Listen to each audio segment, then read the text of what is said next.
Tuan-tuan dan jemaah muslim-muslimat yang dirahmati sekalian, alhamdulillah sama-sama kita merapatkan kesyukuran kepada Allah Subhanahu wa taala di atas limpah kurnianya dan izinnya kita dapat sama-sama lagi berada dalam majlis kita pada malam ini. Insyaallah kita teruskan perbincangan kita dalam bab akidah ya.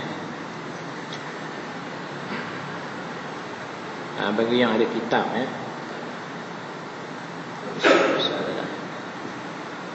Kita masuk pasal yang ke-9 muka surat 91 ya, dalam kitab Aqidah Ahlus Sunnah wal Jamaah. Pasal 9 kata pengarang ni ya, pengenalan berkenaan dengan iman. Jadi dalam perbincangan lalu kita telah pun menyatakan tentang makrifat iman kita ni, iaitulah sebagaimana kita maklum, biasanya kita mengenal iman itu dengan rukun-rukun iman rukun iman yang 6, iaitu beriman kepada Allah. Pengarang ni dia menggunakan makrifat kepada Allah Azza wa Jalla. Makrifat mengenal ya, mengenal. Biasa ulama membiasakan mengenal dengan makrifat ni mengenal, ilmu mengetahui ya, sikit perbezaan. Makrifat tu dengan hati ya, mengetahui itu dengan akal. Itu ada dalam pembincangan kita kitab.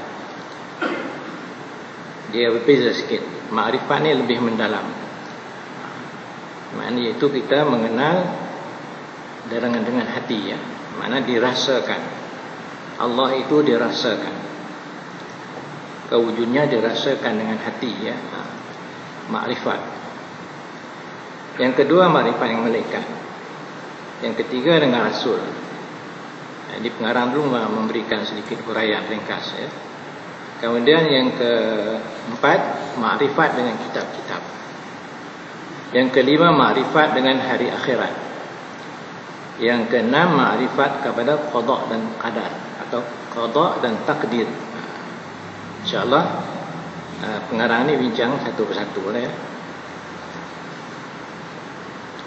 Kemudian sebelum membincangkan beriman kepada Allah, pengarang ini menerangkan tentang pengenalan berkaitan dengan iman. Yang pertama sekali kata pengen martabat iman, peringkat-peringkat iman.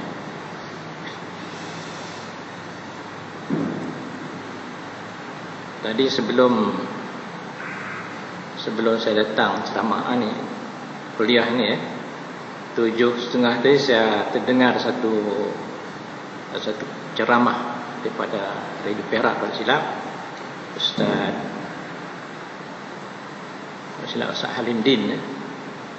Dia kata kita ni Allah beri nikmat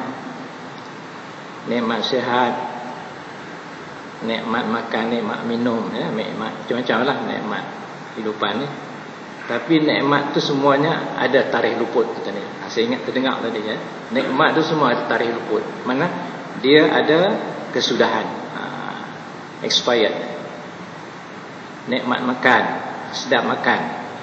Satu ketika kita nikmat sihat umpamanya, dia ada tarikh luput. Tapi yang tak ada tarikh luput kan dia itu nikmat iman dan Islam. Itu dia, nikmat iman dan Islam. Kita terluput. Pasal apa ada tarikh luput ni ya? Sebab kita ni nikmat ni ada dua, satu nikmat jasmani, satu nikmat rohani.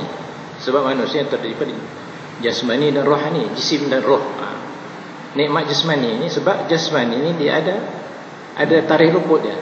Satu masa dia akan kembali kepada asal dia. Asal daripada tanah dia kembali kepada tanah. Jasmani kita. Yang kedua, iman ni, nikmat iman sebab dia iman, nikmat roh, rohani ya. Jadi iman ni dikekal. Sebab roh ni daripada Allah. Dia kekal. Sebab dalam Quran kata wa nafakhtu min ruhi, apabila Allah cipta manusia lalu dihembuskan roh ciptaannya, Maka ketika itu malaikat pun sujud. Jadi maknanya kita ni ada ruh. Jadi nikmat iman tu nikmat rohani. Begitu juga penyakit ya. Penyakit jasmani dia akan habis lah. Bila mati seorang tu habis lah.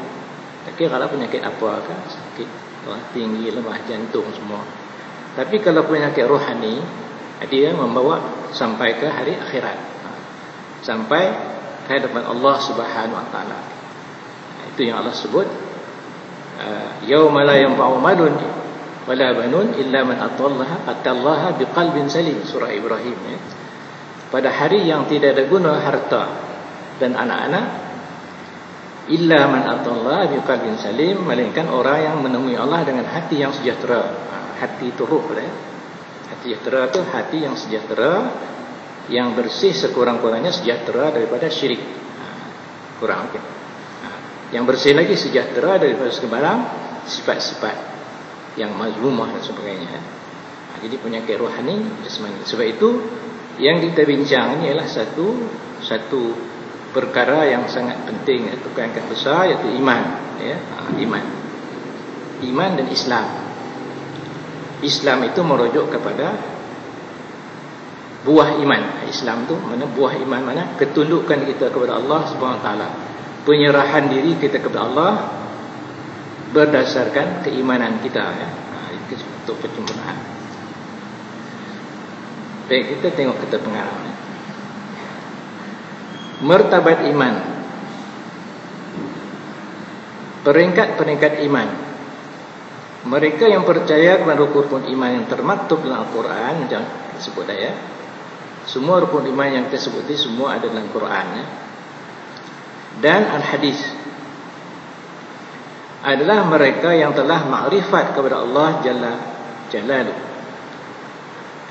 Makrifat ni maknanya iaitu mengenal. Biasanya mengenal ni dengan hati kan ya. Itu huraian ulama lah kitab ya.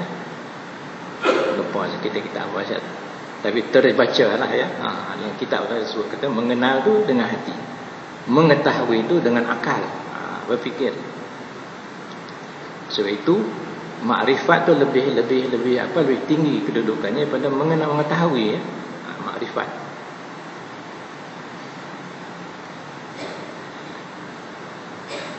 Dan kepada malaikat-malaikat, rasul-rasul, kitab-kitab, hari akhirat, qada dan qadar. Ini maklum kita ya, rukun iman.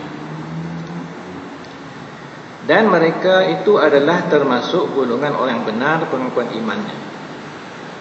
Firman Allah Subhanahu Wa Taala dalam surah Al-Hujurat ayat 15. Innamal mu'minuna allazina amanu billahi wa rasulihi summa lam yartabu wajahadu bi amwalihim wa anfusihim fi sabilillah ulaika humus shadiqun. Suratul Hujurat ayat 15. Sesungguhnya orang-orang yang sebenar-benarnya beriman hanyalah orang-orang yang percaya kepada Allah dan Rasulnya, kemudian mereka terus percaya dan tidak ragu-ragu, walam yartabu, tidak ragu, serta wajahadu bi amwalihim wa anfusihim, serta mereka berjuang dengan harta benda dan jiwa mereka pada jalan Allah. Ulaika humus shadiqun, mereka itu orang yang benar pengakuan iman. Dalam surah, sebenarnya ayat ini menjawab ayat dulu ya, ayat dulu dalam surah Hujurat ayat berapa dulu? Ayat 14. Di mana qalatil a'rabu amanna qul lam tu'minu qulu aslamna. Sekarang dia tak tu dia ambil. Ayat ni ada bersebab apa? Sambungnya walamma yadkhulul imanu fi qulubikum wa in tuti'ullaha wa rasulahu la yalidkum min a'malikum syai'a innallaha ghafurur rahim. Orang-orang Arab berkata, Arab ni Arab Badui ya. Sebut kira Arab Badui.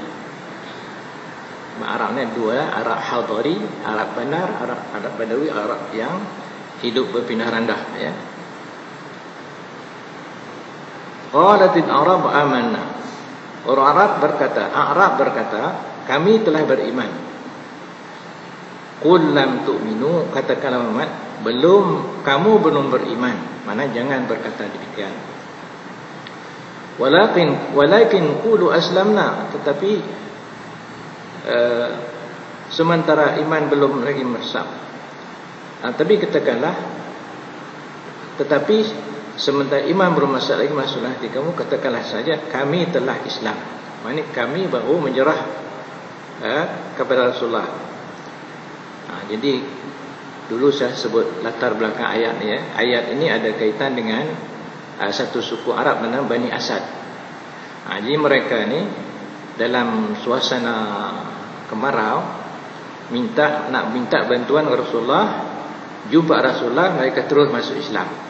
Dengan masuk Islam tu mereka dapat bantuan. Lalu kata mereka, wahai Rasulullah, kami beriman. Lalu Rasulullah kata,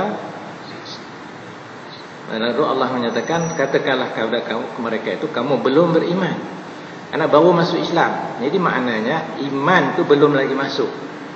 Mana iman ni dia datang lambat ya. Dia taklah, mana belum lagi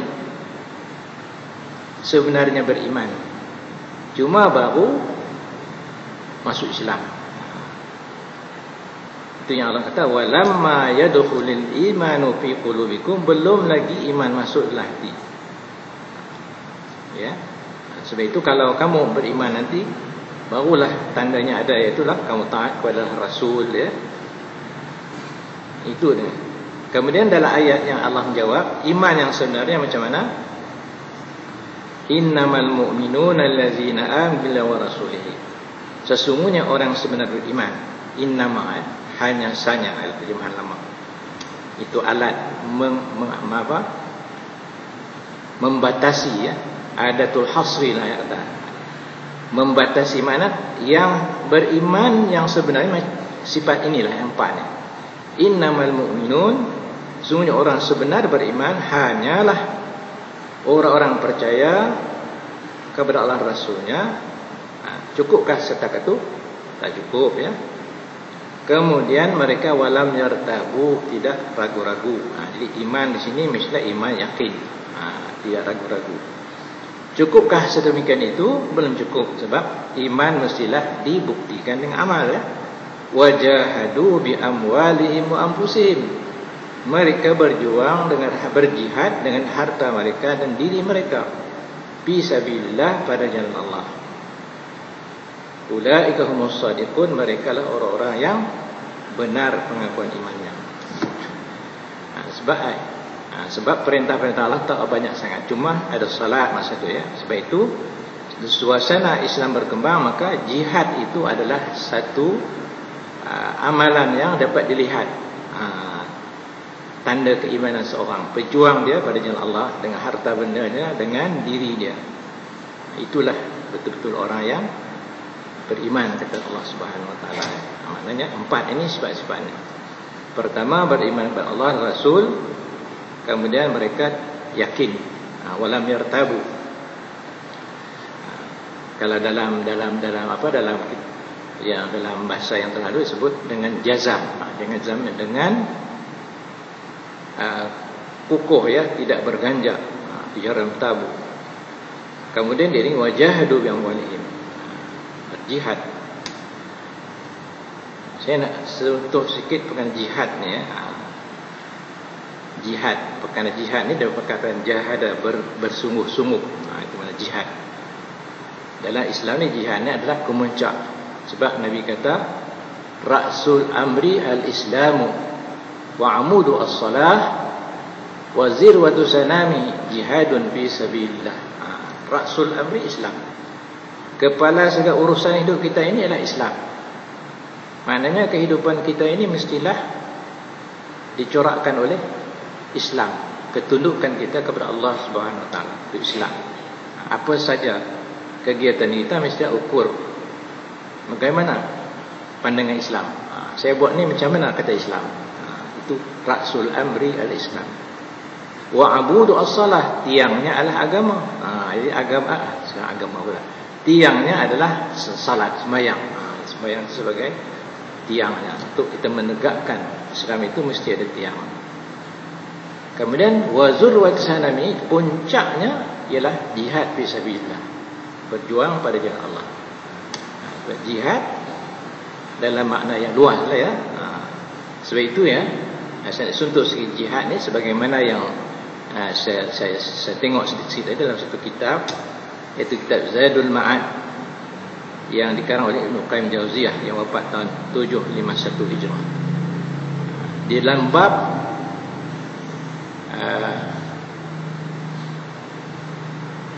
jihad ya, contoh jihad Rasulullah katanya. Ibnu Qayyim dia membahagikan jihad, katanya jihad, kata dia faslun iza arafa hadi per jihad. Dia sebelum tu dia menjelaskan tentang jihad Rasulullah ya. Kemudian kata fal jihadu arba'u maratib. Jihad ini ada empat tingkatan, 4 tahap, maratib tahap lah ya. Yang pertama ada jihadun nafsi, yang kedua jihadul syaitan, yang ketiga jihadul kufar, yang keempat jihadul munafik. Jadi mana jihad ada 4, dia punya peringkat dia. Pertama memerangi hawa nafsu, jihad dengan hawa nafsu. Yang kedua jihad syaitan. Ini yang kita tak nampak ya. Musuh yang yang sentiasa dihadapi oleh seseorang. Dia tidak pilih siapa semua ikut kedudukan tinggi, besar syaitan dia. Kalau jeneral tu jeneral syaitan dia ya. Kalau biasa ni private gitu. Jadi kemudian yang ketiga jihadul kufar, memerangi orang kafir macam Palestin ya, kafir Yahudi. Kemudian jihadul munafiqin, ni dengan cara menyebarkan ilmu. Ini kita nak beri kesedaran ya. Di 4 ni Imam Ibnu Qayyim. Jadi saya malam ni nak satu-satu saja ya. Jihad, iaitu jihadun nafsi arba'u maratib aidan. Jihad nafsu tu ada 4 peringkat juga. Jihad hawa nafsu ni. Tapi kita tahu ya, Allah membekalkan dalam diri manusia ada hawa nafsu.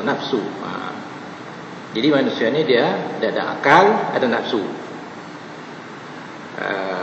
Hayawan dia ada nafsu saja, dia tidak ada akal. Malaikat dia akal saja, tak ada nafsu. Dia itu beza ya. Sebab itu manusia ni dia kena berjuang. Sebab di sana ada hawa nafsu dan syaitan. Dia ada perjuangan, pertarungan ya, yang tak putus-putus, jihad. Jadi jihad nafsu ni kata ada 4. Saya sentuh sikit lah. Saya rasa ada manfaat yang kita sentuh sebelum kita baca seterusnya. Kata dia ahaduha ayyujaduha ala ta'allumil huda wa dinil haq. Yang pertama kita berjuang untuk mengetahui, mempelajari petunjuk.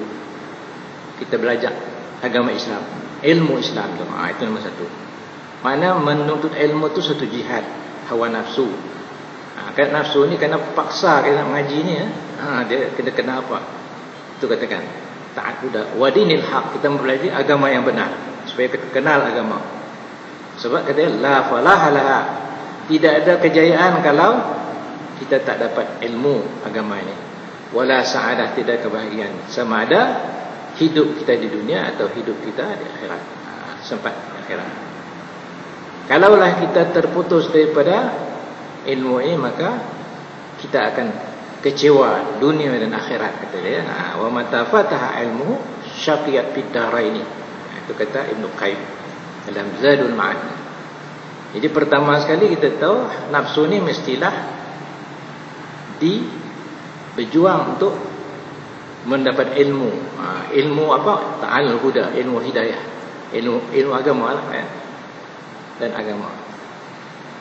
Kemudian tahap yang kedua, bila kita dah dapat ilmu, ayyujahidu 'ala al-'amal bihi ba'da ilmihi. Hendaklah kita berjuang pula untuk beramal dengannya. Ilmu itu hendaklah diamalkan. Sebab nama amalkan ilmu kerana Sebab nafsu ni biasanya dia asalnya ya dia tak suka, dia nak rehat saja. Ya, kalau boleh dia nak semayang ni, kalau dia tak payah semayang, itu kalau dah orang tidak iman lah ya. Dia nak banyak rehat, dia nak tak buat apa-apa lah, dia banyak berhibur. Jadi nak beramal tu dia kena jihad. Berjihad dengan ilmu dia, yuja'alal amal bihi, beramal dengan ilmu itu. Ba'da ilmi, setelah kita mengetahuinya. Jadi dah kita mengaji dah. Satu lagi kewajiban kita mengamalkan. Nak mengamalkan tu mesti ada mujahadah, mesti ada jihad, mesti ada sungguh-sungguh ya. Katalah kita nak bangun, kita nak datang masjid lah umpamanya ya. Kita nak ngaji ni, kecuali kita dah masuk kemanisan itu, kemanisan lain lah. Sebab iman dia dah halawah. Bila dah masuk kemanisan iman tu dia terlain pula. Dia tak datang mengaji, dia dah rasa tak seronok ya. Itu lain, itu dah sampai kepada halawah dia. Sebab kata Nabi apa? Salasun man wajada bihi man kunna fi wajada halawatal iman. Ada 3 perkara yang kalau seorang itu ada dalam dirinya, maka dia merasakan kemanisan iman. Yang pertama, ayyakun Allah wa rasul ahabba mimma siwahuma. Allah dan Rasul itu yang lebih dikasihinya selain pada yang lainnya. Yang kedua, yuhibbal mar'a illa lillah. Dia kasih seorang itu semata-mata kerana Allah. Ya, kerana Allah ni, kerana dia tahu seorang itu rajin ibadah, seorang itu sama-sama dia suka kepada ilmu, suka kepada ya, benda-benda yang elok. Jadi dasar-dasar itu dia, itu satu kerana. Yang ketiga kata Nabi, wa ayyakrah ayan fil kufri. Dia benci kembali kepada kekufuran seperti mana dia benci dicampakkan api. Maknanya setelah dia kufur. Ini kalau pada para sahabat ya, sebab para sahabat ni sebelum mereka Islam tu mereka kafir. Kalau Sayyidina Umar banyak semua kecuali Sayyidina Ali ya. Jadi mereka rasa nak balik kepada kufur tu satu keberatan. Dapat mempertahankan. Maknanya kalau konteks kita sekarang ni, kita tak suka balik kepada kejahatan kalau seorang itu telah melakukannya, dia terasa manis dalam dia beramal tu. Jadi ketiga ni adalah halawatul iman. Jadi kalau yang ni, maka dia mana sudah ada kejayaan, ada jihad dia dalam amal tu ya. Itu yang kedua. Yuja'al amal itu ba'da ilmi. Kalaulah tidak berilmu saja, tidak wa illa pemujaratan ilmi bila amal, kalaulah sekadar ilmu saja tanpa amal, mengaji saja pergi sana pergi sini ya, tapi tidak membuahkan amal. Sama ada amal tu yang zahirnya atau yang batin. Amal dua tujuannya. Amal zahir kita nampaklah dia sembahyang, dia puasa. Amal batin seperti sifat-sifat dalam sabar, tawakal, ikhlas ya, mahabbah. Amal batin. Amal batin itu kadang-kadang juga dicerminkan dalam bentuk akhlak zahir ya. Dalam hati dia. Sifat-sifat hilim. Hilim ni mana dia tak cepat marah. Hilim. Qazimin al-ghaiz dalam sana. Dia sifat-sifat takwa tu ya. Pemaaf namanya. Semata ilmu tanpa amal, walaupun dia tidak memudaratkan, tapi tidak bermanfaat, kata Imam Qayyim. Nak kata mudarat, tak ada mudarat sebab dia tak ilmu.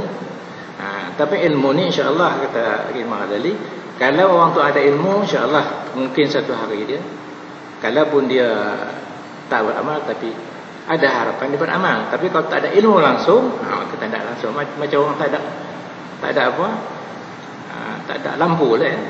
Bila sampai masanya, peta tak ada lampu. Bila dia perlukan malam, ada boleh lah. Siang tak apalah. Jadi ilmu ni macam lampu lah.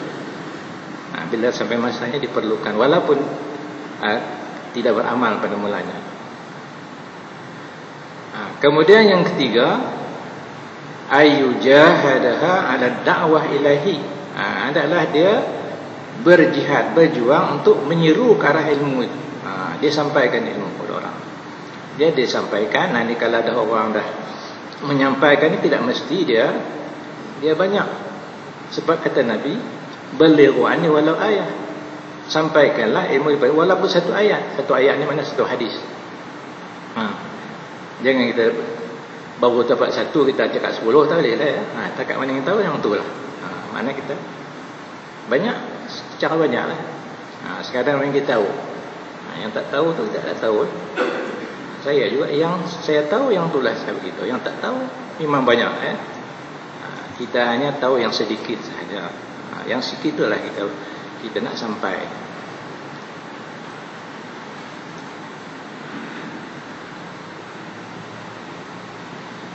Mengajarkan kepada orang yang tidak mengetahuinya ya. Ta'limu man la ya'lamu. Kalau tidak katanya, maka kita termasuk di dalam minal ladzi yaktunu anzalallahu min huda, termasuk orang yang menyembunyikan ajaran yang Allah turunkan, petunjuk yang bukan. Maka itu ancaman Allah ya. Kalau seorang dia ada ilmu, dia tidak menyebarkan, maka takut termasuk dalam ayat Quran kata orang yang menyembunyikan ilmu ya. Dia bakhil dengan ilmu dia. Kemudian yang keempat, ini memerangi hawa nafsu, iaitulah dengan mempelajari ilmu ya. Yang keempat, ayyujad al-sabri ala masyaqid da'wah. Dia berjuang, dia sabar di atas kepayahan dakwah kepada Allah. Wa azal khalqi, dan gangguan-gangguan makhluk. Bila kita nak berdakwah ni, memanglah ya dia ada halangan. Ini sabar satu, itu satu sunnah dalam kerja dakwah. Sunnah. Sebab itulah dalam hujung ayat suratul Asr kata wa tawasaw bis sabri. Setelah Allah katakan semua manusia ini berada dalam kerugian kecuali yang sifat 4, illal ladzina amanu, kecuali orang beriman, wa amilus solihat, beramal soleh. Tak cukup dia beriman beramal untuk dia, tak cukup, masih lagi dia rugi. Mesti dia wa tawasaw bil haq, saling ingat mengingatkan kebenaran. Pesan memesan. Itu mana tawasaw ni saling ya, bukan satu pihak saja. Saling ingat mengingat, mesti dua pihak. Tawasaw ni mana saling. Saling. Mana tak satu pihak saja. Saling ingat mengingat. Tuan bagi ingat saya, tegur kalau ada kesilapan, dan kalau tuan ada kesilapan bagi tegur. Itu adalah sifat masyarakat Islam, saling ingat mengingat. Kemudian dalam ingat mengingat ni, tentu ada cabaran. Setengah orang dia tak suka diberi peringatan ya. Dia terasa tercabar. Lalu dia dalam hal ini kena sabar. Wa tawassi sabri. Kesabaran. Barulah masuk. Baik. Kata Ibn Qayyim, fa iza istakmala hadhihi al-aratil arba', apabila sempurnalah 4 tahap ini, maka seorang itu sara minar rabbaniin, jadilah rabbani. Dia kata rabbani ini mana apa? Rabbani kalau dalam ayat surah surah Al-Imran ada sebut rabbani ini ya.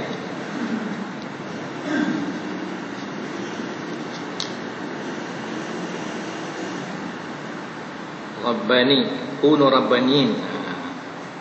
Maka lil basharin ayatul kitab wal hukm nubuwah summa yaqulu linnas kunu ibadan min dunillah walakin kunu rabbaniin bima kuntum anil kitab wa bima kuntum tadrusun. Hendaklah kamu menjadi rabbaniin. Ini kata para rasul. Jadilah kamu rabbani. Maknanya jangan kamu sembah para nabi itu ya, para nabi rasul. Tapi hendaklah nabi itu menyuruh kita ini menjadi rabbani. Rabbani siapa? Kata Ibn Abbas, rabbani itu hukama, ulama, hulama. Hukama ni orang-orang yang bijak pandai. Ulama ni orang berilmu. Ulama ni orang yang halim ni nak kata apa? Orang yang nak kata pemaaf. Halim ni hati rendah ya, tak cepat nak marah. Dia emosi, apa kata orang, matangan emosi ya. Sebab kita ada 3 kan. Seperti apa? 3 Q tu. Di antara kematangan emosi. Dia tak apa. Jadi orang yang macam ni Rabbani. Rabbani. Rabbanin ya. Mana tu?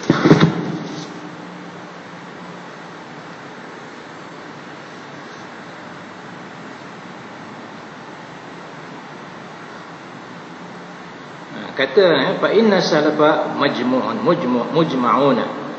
Para salaf, ulama salaf. Mak salaf ni mana ulama zaman Rasulullah, para sahabat tabi'in itu salaf. Telah sepakat bahawa seorang alim itu tidak berhak dinamakan Rabbani sehingga dia mengenal kebenaran. Ya'rifal haqqa, kemudian dia mestilah beramal dengan kebenaran. Dia kena mengenal kebenaran. Itu yang kata wa tawasaw bil haqq, dia saling pesan dengan kebenaran.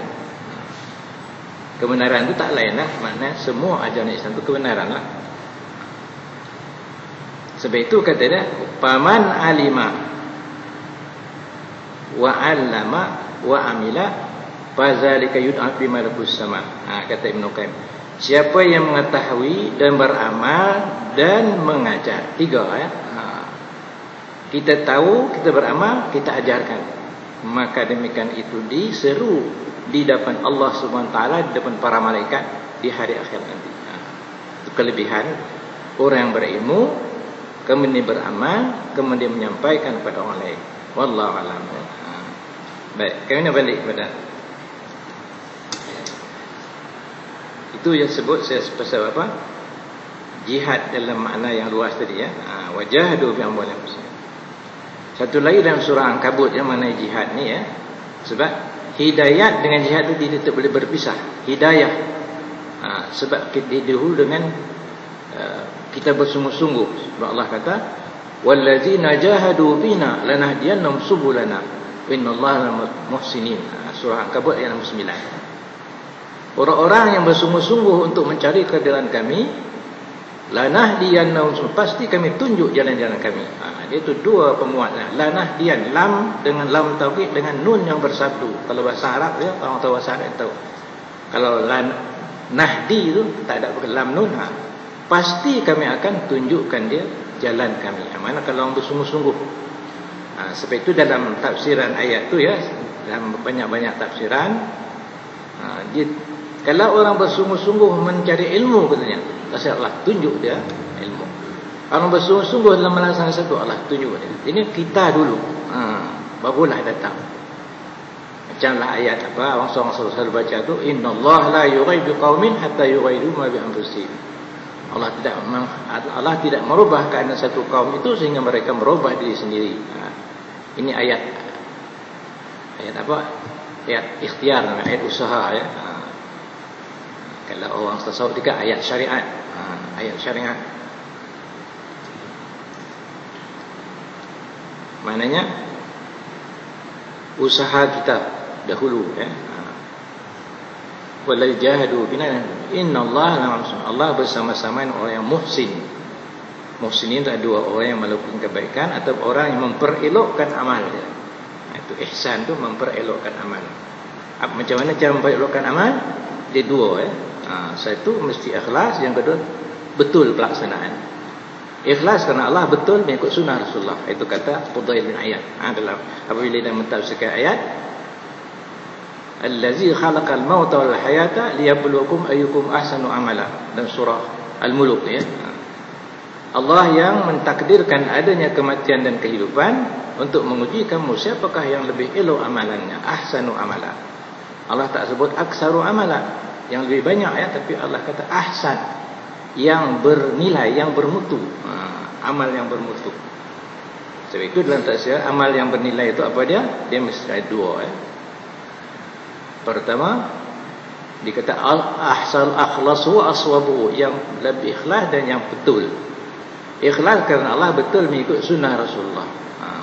Sebab amalan ni mestilah kita balik kepada Muhammad Rasulullah.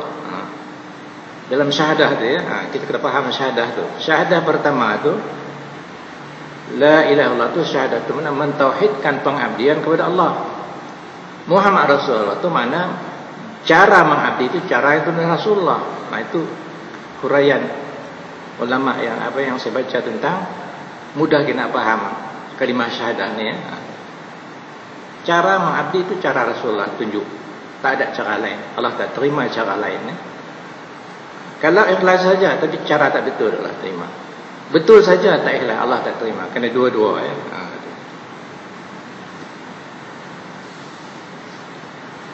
Kemudian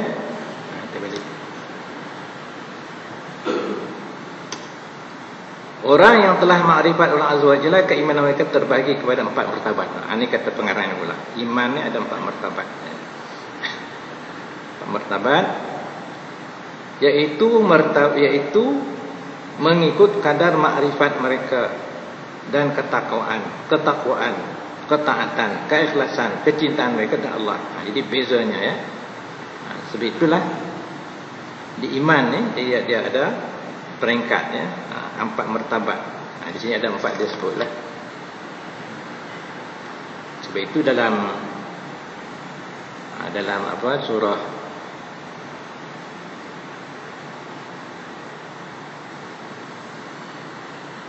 yang kata makrifat dengan hati itu ya. Umumnya Allah sebut di sana surah Anfal. Surah Anfal ayat yang kedua ya. Innamal mu'minuna idza dzukirallahu wajilat qulubuhum wa idza tuliyat an ayatu zadat imana wa 'ala rabbihim yatawakkalun. Hanya sesungguhnya orang beriman itu apabila disebut nama Allah gemetar hati mereka. Wa idza tuliyat ayatu alaihim ayatu, dibacakan kata mereka ayat Allah, zadat imana, bertambah iman. Ini menunjukkan di sinilah ukurannya yang kata iman yang sampai ke hati yang makrifat lah disebut gementar hati.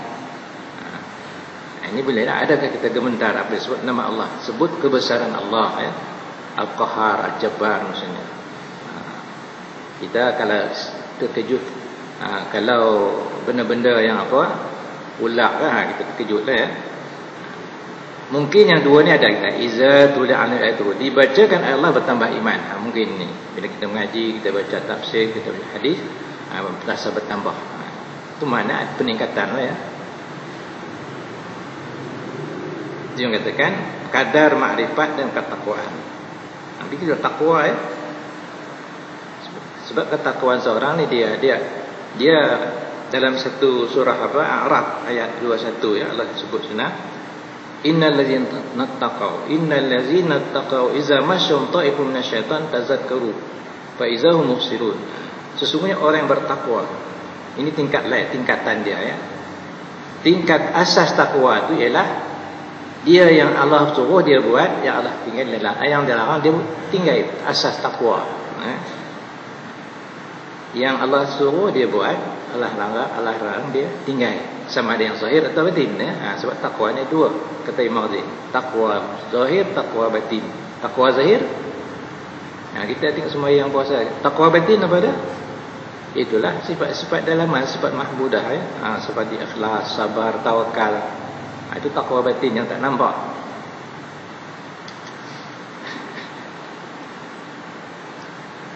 Orang-orang yang bertakwa, innalladzina taqaw iza mashta'ifun syaitan, apabila dibisik oleh syaitan, diganggu oleh waswas syaitan.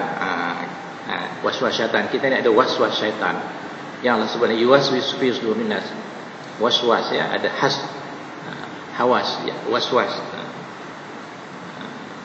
Dia yang tinggi sekali ilham. Ini kadang-kadang ilham dari malaikat. Ilham ni mana terdetiklah hati untuk melakukan kebaikan. Itu ilham lah. Itu datang dari malaikat. Itu maksud hadis lah.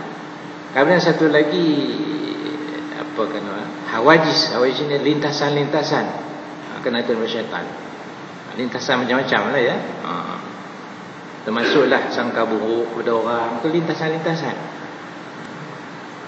Lintasan syaitan hati. Yang ni yang kadang sahabat dia kata apabila turun ayat wa in tubdu ma fi anfusikum ukhtuhu yuhasibkum bihillah. Wa in tubdu ma fi anfusikum ukhtuhu yuhasibullah.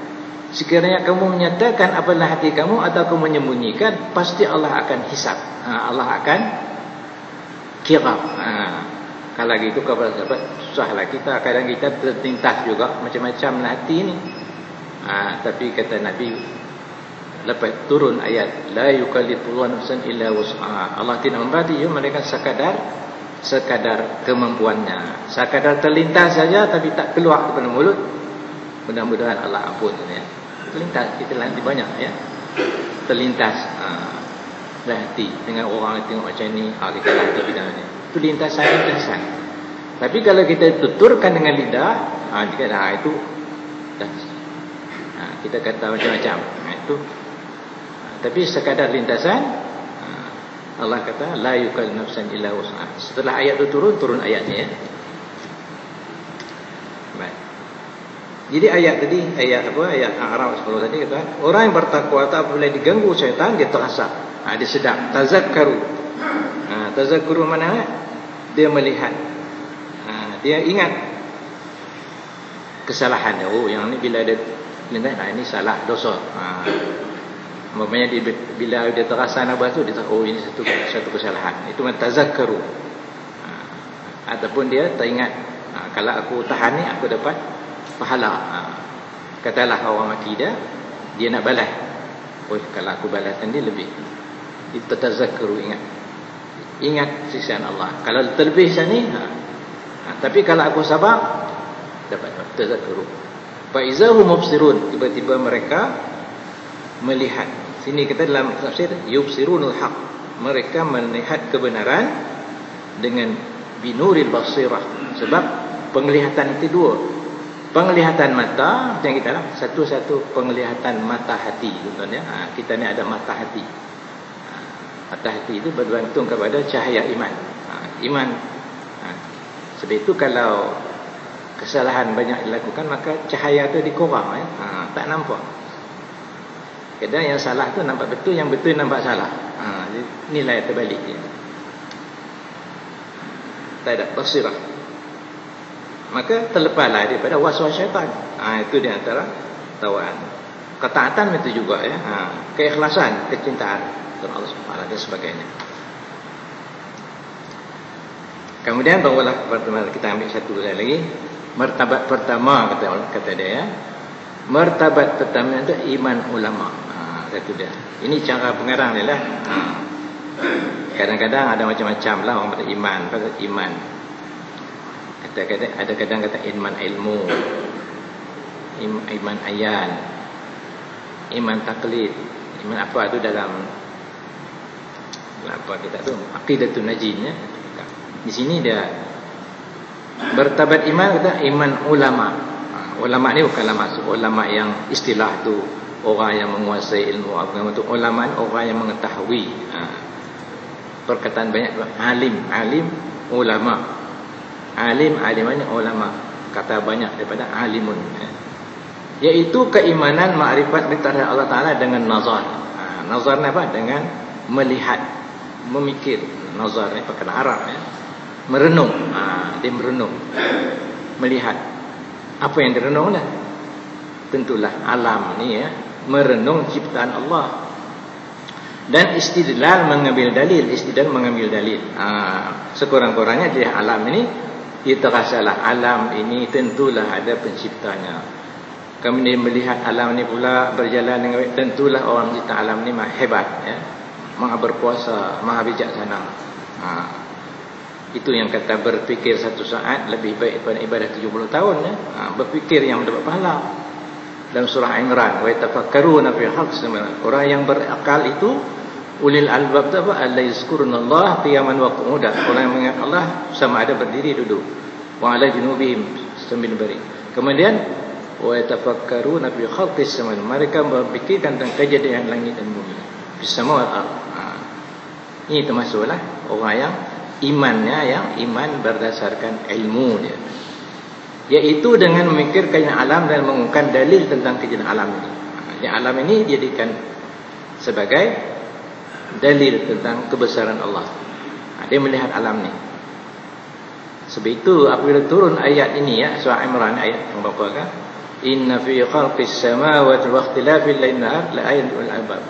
Sesungguhnya pada peredaran ikhtilaf ni, peralihan siang dan malam, in khalqis sama, sesungguhnya pada kejadian langit dan bumi dan perselisihan malam dan siang ada tanda bagi orang berakal. Kata Nabi, wailun liman qarahazu wa lam yatafakkar biha. Malanglah orang baca ayat ni tapi dia tak memikirkannya, ya. Di mana itu itulah kita nak faham apa yang kita baca tu, ya. Quran tu macam itulah, ya. Sebab Allah turun Quran tu untuk kita tadabbur. Dalam surah Shad Allah kata apa? Haza kitabun anzalnahu mubarakun liyadabbaru ayati wa liyatazakkaru ulul albab. Kitabun, surah Shad ayat 29. Kitabun, kitab ini gitu Tuhan. Anzalnahu, kami turunkan, mubarak, ya, mubarakun yang banyak keberkatannya, banyak kebaikannya. Liyadabbaru ayat, supaya mereka mentadabbur ayatnya, memikirkan, merenung. Wa liyatazakkaru, mengambil pengajaran orang-orang yang berakal. Dalam surah Muhammad Allah kata, afala yatadabbarun Quran am ala qul aqfaluha. Mengapa mereka tidak memikir Quran? Apakah hati mereka sudah terkunci? Itu seolah pertanyaan, ya, cabaran Allah kepada kita. Di Quran ni kita ada peringkat-peringkat dia, kewajipan, ya. Pertama, kewajipan kita boleh baca Quran dengan betul. Lepas itu bila dah kita boleh, kita nak tahu pula apakah kandungan Quran. Lepas itu barulah kita nak beramal dengan dia, ya. Jadi peringkat-peringkat. Sebab itulah, ya, kewajipan kita. Dalam surah Suratul Hadid ayat 16 silap, Allah menegur para sahabat, ya, walaupun sahabat ni, ya, adalah baru selepas 13 tahun turun, ataupun kata Ibn Mas'ud baru 4 tahun masuk Islam, turun ayat apa?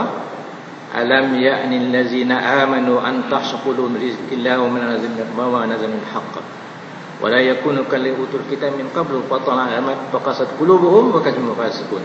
Ayat 16 surah Al-Hadid, ya. Belum sampaikan masanya kepada orang beriman itu supaya hati mereka tunduk kepada mana alam ya'nazam antukun bizikrillah. Belum sampaikanlah kepada orang beriman itu hati tunduk mereka kepada mengingat Allah, wa ma nazala minal haq, dan Quran yang diturunkan, kebenaran yang diturunkan, itu masuk Quran. Ayat ini turun kepada para sahabat, ya.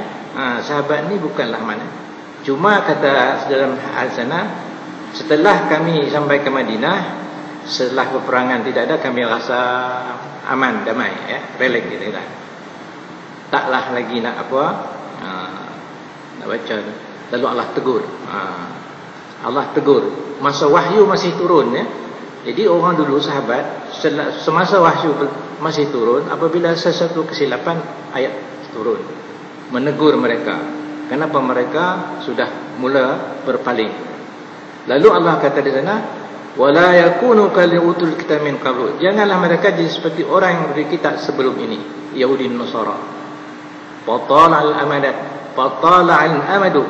Setelah berlalu masa yang panjang, faqasat qulubuhum, lalu keraslah hati mereka. Sebab apa? Mereka bagi Taurat, Injil, tapi Taurat itu hanya sebagai alat, bukan betul. Mereka tak baca. Bukan sekadar saja tak, kalau baca pun mereka tak memaham. Ini Allah sebut dalam surah Jumaah. Masalul ladzina hummilut Taurat tsumma lam yahmiluha kamasil himar yahmilu asfara. Perumpamaan orang-orang yang dipertanggungjawabkan kitab Taurat seperti himar yang yahmilu asfara, yang membawa kitab. Allah beri perumpamaan. Pasal apa? Apa dia punya aspek atau wajah syibih dia, aspek yang Allah katakan sama himar. Sebab himar bawa kitab, dia hanya tahu bawa, tapi dia tak tahu isi kitab tu. Kemudian yang kedua apa, dia rasa berat saja. Jadi itulah perumpamaan apabila kita ada kitab tapi kita tak mau membacanya, kita tak mau mempelajarinya, ya. Jadi Allah kata jangan kamu orang Islam seperti mereka, ya. Wala yakun utam watan wa qasat qulubuhum.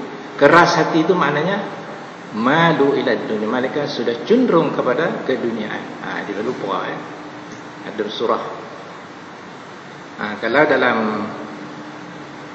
dalam Riyadhus Shalihin dalam bab al-muhafazatu 'alal a'mal, bab memelihara amal. Ada dalam Riyadhus Shalihin Imam Nawawi memulakan ayat ni ya. Alam ya'ni allazina amanu an tashkuru rizqillah, ayat 16 surah Al-Hadid. Sebab bila kita baca Quran ngajak kita berfikir ya, mikir ke jenis bukan dalil ya alam. Sama ada naqli, jadi sama ada dalil naqli atau akli. Dalil naqli itu Quran, hadis. Dalil akli itu adalah akal pemikiran kita ya. Sebab alam ini, alam tu ayat ya, ayat tu tanda. Sebab itu ulama kata alam ini dah ayat, tanda-tanda yang kita lihat, ayatul manzurah. Quran itu ayatul matlu, ayatul maqru'ah, ayat-ayat yang dibaca ya. Sebab itu apabila kita baca Quran, kalau kita faham dalam Quran tu Allah cerita tentang alam ya. Kejadian alam. Kalau wadduha pun Allah bersumpah dengan waktu wadduha wailladzi idza wasyamsi wadduha, demi matahari. Semua Allah cerita tentang kejadian alam. Kalau surah Al-Alaq, surah apa kita baca Najmat, afala yanzuruna ilal ibli kayfa, tidakkah mereka melihat unta bagaimana dijadikan, wa ila samai, langit bagaimana ditegakkan, wa ilal jibal kayfa, bukit bagaimana ditegakkan, wa ilal ardi kayfa, bumi bagaimana dihempas. Itu maknanya Allah suruh kita melihat, berfikir. Dan dengan fikir itu kita dapat ilmu ya. Sebab itu orang barat dia bila berfikir, dia bukan orang barat saja, orang Islam dulu ya. Ilmu-ilmu yang ada orang barat ni asalnya adalah orang Islam. Ya, ilmu-ilmu tentang kedokteran, ilmu matematik, ilmu-ilmu yang berhubung dengan alam ni adalah warisan daripada orang Islam. Kemudian dikembangkan oleh orang barat. Lalu mereka beriman Allah menjadikan alam tadi. Itu makna mereka beriman melihat alam ni, lalu mereka beriman menjadikan alam tadi bersifat kudrat, iradat, ilmu. Begitu juga mereka dengan asma Allah dan sifatnya. Maknanya dalam asma Allah dan sifat itu mana semua menceritakan tentang kebesaran-kebesaran Allah Subhanahu wa taala. Mereka juga makrifat terhadap yang sifat berkuasa.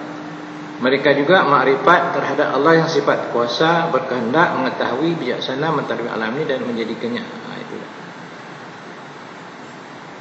Mana dengan dia memikirkan. Sebenarnya ayat Quran ini kalau baca semua ayat yang membawa kita berfikir ya. Kemudian ayat seterusnya, kita ambil seterusnya ayat yang pertama yang mengatakan kita apa? Yang martabat ulama iman utama ini apabila kita baca Quran, dan Quran ini mengajak kita supaya kita berfikir. Itu dalam surah At-Talaq, kita ambil satu ayat ya. Allahu allazi khalaqa sab'a samawatin, Allahu allazi khalaqa sab'a samawatin wa min al-ardi wa mislahunna yatanazzalu al-amru bainahum ta'lamu anna Allah 'alaikum qadir wa anna Allah qad ahata bi ilma. Surah At-Talaq ayat 12. Allah yang menciptakan 7 petal langit. Allah menciptakan 7 petal langit, 7 lapis langit. Tafsiran 7 petal macam-macam lah ya. Kita tak sebut sini. Ia menciptakan bumi seperti itu. Apa? 7 lapis juga. Tapi langit ni, bumi ni dia taklah macam langit ya. Bumi 7 lapis, 7. Macam kuih lapis tu lah. Lapis-lapis dah. Ada juga setengah kata bumi tak ada lapis sebab Allah kata ard, bumi satu saja, sedangkan langit samawat. Tapi dalam ayat ini kata seperti mislahunna, mana sama. Sungguhnya berkuasa. Seperti itu. Perintah Allah berlaku terus menerus antara alam dengan langit. Maknanya yatanazzalul amru bainahunna. Mana perintah Allah, mana ketentuan Allah itu daripada langit dan mana segala yang berlaku itu dengan perintah Allah. Apa dia punya hikmat? Li ta'lamu annallaha qadir, supaya kamu mengetahui bahawa sungguhnya amat berkuasa. Sesungguhnya Allah amat berkuasa. Li ta'lamu itu maknanya supaya mengetahui. Ini itu iman, ilmu namanya. Iman berdasar ilmu. Dengan melihat kejadian alam ini, dia dapat satu kesimpulan natijah. Dia mengetahui apa dia? Annallahu ala kulli syai'in. Allah itu berkuasa atas sesuatu. Lihat alam. Lihat hujan. Bila lihat banjir, tak ada siapa boleh tahan. Tambah lihat tsunami, tak ada siapa yang boleh halang. Tapi orang beriman lah ya. Orang tak beriman dia kata ini kejadian alam saja ya. Ini bencana alam. Orang beriman dia kata ini kuasa Allah. Ya. Qahar, keperkasaan Allah. Apabila benda-benda eloknya ya, itu keindahan Allah. Innallaha al-qadir. Kemudian wa anallahu ahadul muslimin. Allah tetap mengetahui, meliputi ilmunya ketika satu ya. Mana tidak ada satu yang tersembunyi daripada. Jadi dia pertama sekali dia ada apa dia dapat. Pertama dia beriman dengan kekuasaan Allah, yang kedua dia beriman bahawa Allah itu Maha mengetahui. Itu kata yang martabat pertama. Kemudian yang kedua kita kata saja ya. Allah alam.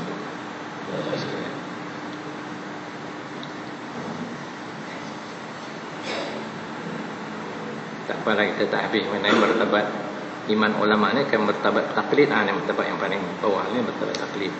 Martabat ilmu ni ni kebanyakan biasalah orang yang ngaji lah ya. Taklid ni orang tak ngaji.